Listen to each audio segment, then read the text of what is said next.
and welcome to AAA Reviews. Today I am going to be bringing you some Toybiz talking action figures from 1991. As promised from my last video, I know I've done another video in between which I did this morning on Castle Grayskull, where I had a good look at the castle. If you haven't seen that already, make sure you check it out. As always, please could you give me a like, subscribe if you haven't already, and please turn on notifications and share with your friends. There's a new figure reviewer in town who gives you prices, who gives you pro tips, and I think offers something as an alternative to the other figure reviewers out there. So today it's Retro Toybiz. Let's jump straight in to this review. Okay guys, so here we go. This is the first one, Magneto from Toybiz, 1991, so what, 30 years old now. A fantastic figure, really cool. I'm just gonna lift this camera up. I am filming on my own again today, so I do apologise. It is much better when, if you've already guessed, you know that Sarah does the filming normally. Really cool. Now I wanted to do these because they're gonna stop working, so let's see.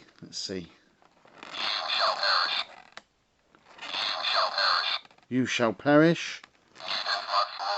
Mutants must rule. And some sort of magnetic buzz. That's incredible that is working, really. I mean, these are so old, and this has never been out of the box. It's completely sealed, as you can see, and it's a fantastic. I'm just going to adjust that up. There we go.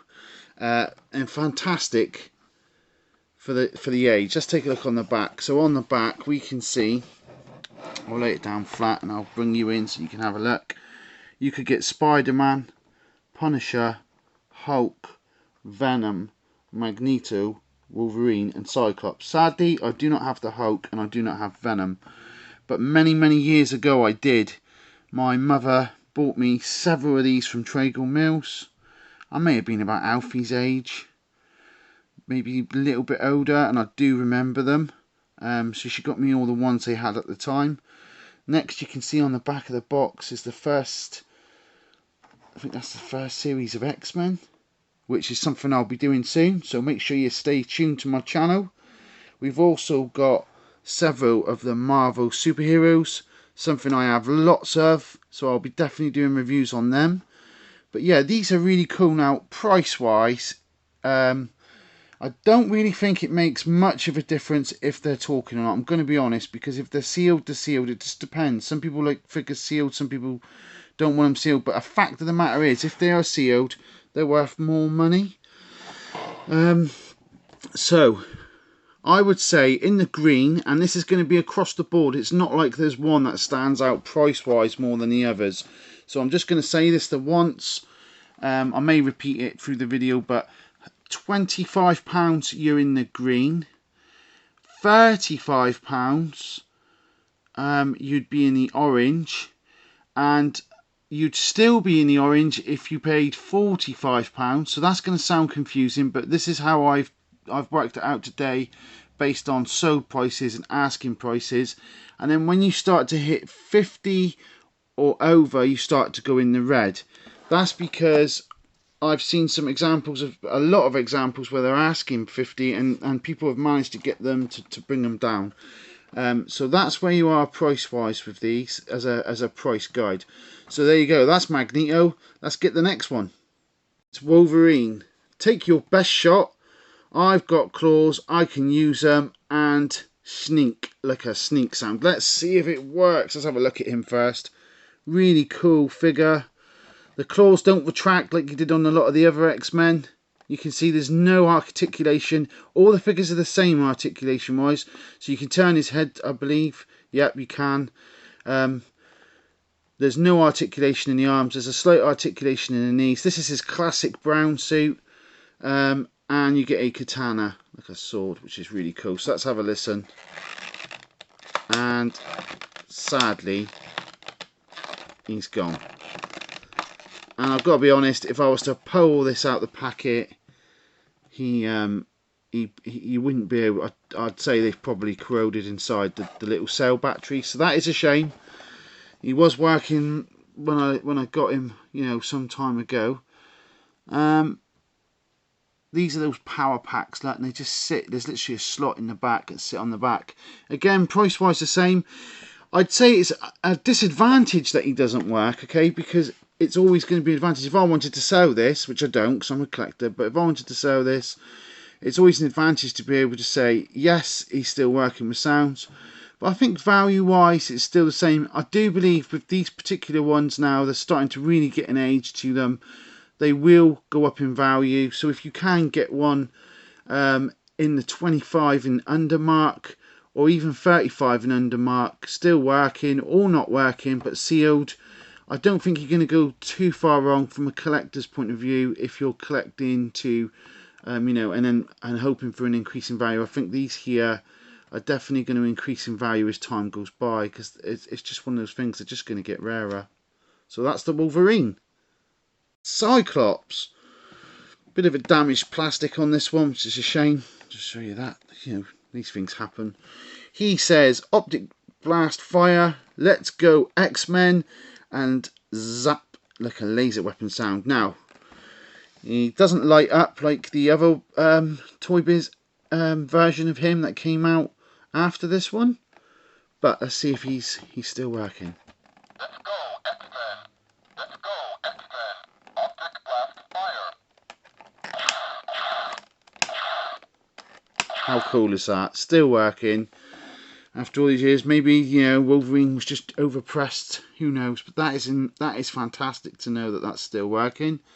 So there's Cyclops. Again, price wise still the same. Like I say, it's just an advantage if you wanted to resell it. He also comes, I don't know, I haven't noticed that, but he comes with this gun, cool looking gun with a scope on it and some sort of gas chamber thing connected. Yeah, I had this as a kid, a really awesome figure. So there's Cyclops. The Punisher, really cool. I'll just bring this, I'm trying to do this by myself, guys, I do apologise. Here we go, so there's the Punisher. Slight yellowing on this one. I wouldn't say that was sunlight yellowing, no, I would say that was more to do with the humidity.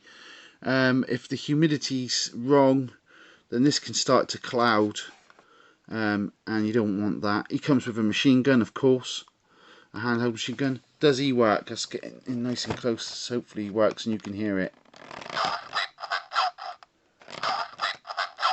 So you can just make that out. No escape for the guilty. Vengeance is mine. And some rat-a-tat-tat machine gun. Absolutely awesome. I'm really happy that's still working, and I'm glad that, if anything, by making this video today, the ones that are working, I'm able to sort of do it before they stop, because like I say, I'll never open these. A really cool looking Punisher. Nice looking figure. Again, all the articulation's the same. There's no elbow joints that turn or anything. It's just in the feet. And there is the Punisher. At least is SpiderMan. Sadly, he is not working on touch, and the spider sense is tingling. Your friendly neighbourhood Spider-Man, web shooting sort of noise. But it has come away from the packet, as you can see. So I did have a go at trying to replace the batteries in here, in this here, and these little boxes. So it's good that I've got one out to be able to show you. So I guess it's a shame because I like to keep them sealed, but this is how it goes. It has come away. So there it is. You get two little bits there that stick in the back. This is Toybiz 1991. This Spider-Man came with a black web, and Venom came with a white one, which is an odd choice because you'd think it'd be the other way around, but that's the way it was. Let's actually have a look at this Spider-Man. So sadly, this would be what I would consider loose, so it would have lost value because it's come away from the packet. It's quite a basic figure. It's really stiff. It's like new, you know, like that new stiff feeling. That is so stiff. Yeah, these little metal rivets I used to use a lot of plastic ones nowadays. Back in the day, Toybiz would use metal. Yeah, that is so stiff. Not a lot of articulation on him. Let's see if I can get him in focus. There's the Spider-Man. There he is. Give him a little turn around. There's the two holes on the back. Yeah, sadly this one's not working, but still, it's nice to have. I didn't have the Hulk or Venom. I had Venom as a child growing up. I remember having Venom, and Wolverine, and I had a few of these. I think I had about 5 different ones, but just different ones to what I've ended up collecting over the years. Yeah, again, so this one I would say is loose. So this one would be around £15 as he is. So he would lose value. But yeah, there you are. There is the electronic talking superheroes from Toybiz 1991. Sadly, I don't have all 7, but still cool to see. So that's it. That's the 1991 Toybiz X-Men talking action figures. Like I say, very basic with a little box. But to me, you know, you hear me say toy gold and something's gone right up in value. These haven't gone huge in value, but if you think they probably cost around £5 UK when they first come out, to think some of these could reach the potential of up to £50 each, that's a very good value. You know, it's a very good amount that is gained over time. But I would be conservative on that £50 top end estimate. I would say that you're looking at around 40. You'll probably sell these all day long. Like I say, it is an advantage if they still talk, and sadly some of these don't, which is a shame. I think if from a selling point of view and a buyer's point of view, you're going to want them talking still. But let's be honest, 30 years old, if they're still talking, it's actually just incredible. It just shows how well things were made back in the day. They're not always going to be talking, so I don't think that's a make or break on these. I think that over time these will still gain in value. For any of you that got them in your collection, hopefully this has helped today. And for any of you that are trying to are collecting and buying, I know some of my subscribers still looking for these kind of things and buying, and they need these price guides to kind of help them out. So I hope I have helped you out. If I have, please let me know in the comments. Next week I am going to be bringing you some more Toybiz Ghost Rider, and I'm going to make it a Ghost Rider special because I'm going to be bringing you a couple of giant Ghost Rider statues from Diamond Select as well. So thanks for watching, thanks for the support. As I say, please share, please hit a like if you haven't, because it means a lot for me to let me know that I'm doing good. And as always, good luck searching for that toy gold.